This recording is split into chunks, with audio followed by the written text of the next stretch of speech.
तो दोस्तों अल्हम्दुलिल्लाह मेरा दूसरा रोजा कंप्लीट हुआ। अब इन 2 दिनों में मैं क्या क्या किया हूँ वो आपको बताने जा रहा हूँ। तो चलिए हम शुरू करते हैं सहरी से। फर्स्ट सहरी जो है मैं ड्यूटी में ही खाया, क्योंकि मेरी ड्यूटी जो है शाम 7 बजे से लेकर सुबह 5 बजे तक है। तो सहरी में फार्मेसी में ही खाया। उसके बाद मैं रूम की तरफ आता हूँ। रूम आने से पहले रास्ते में अजान हो जाती है। अजान होने के बाद मैं मस्जिद चले जाता हूँ। मस्जिद जाने के बाद वहाँ पे नमाज पढ़ने के बाद 1.5 पारा फर्स्ट दिन कुरान की तिलावत करके रूम आ जाता हूँ। उस देर बैठने के बाद घर बातचीत करने के बाद फिर सो जाता हूँ। सोने के बाद जो है 4:30 बजे आँख खुलती है। जगता हूँ। जगने के बाद सबसे पहले वजू करके नमाज अदा करता हूँ जोहर और असर का। इसी तरह से नमाज पढ़ने के बाद मैं नीचे आ जाता हूँ।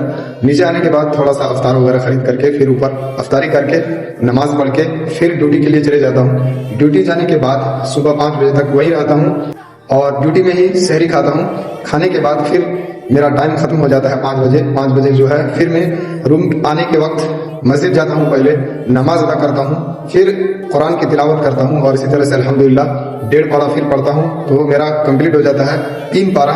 3 पारा पढ़ने के बाद मैं आ जाता हूँ रूम और इसी तरह से फिर बातचीत करने के बाद सो जाता हूँ। सोने के बाद जो फिर जगता हूँ, फिर नमाज अदा करता हूँ। नमाज अदा करने के बाद इफ्तार करने के बाद फिर मैं ड्यूटी के लिए चले जाता हूँ। तो दोस्तों ये था आपका परदेसी भाई का 2 दिन का शेड्यूल, 2 रोज़ा का। और इसी तरह से मैं आगे भी आपको बताते रहूँगा कभी कभार। तो आपको कैसा लगा कमेंट कीजिएगा। कोई भी कमी कोताही है मेरे अंदर तो आप कमेंट करके या पर्सनल मुझे बता सकते हैं। आपने क्या क्या किया, अगर पॉसिबल हो तो कमेंट में बताइएगा, वरना दुआओं में याद ज़रूर रखिएगा। अस्सलाम वालेकुम।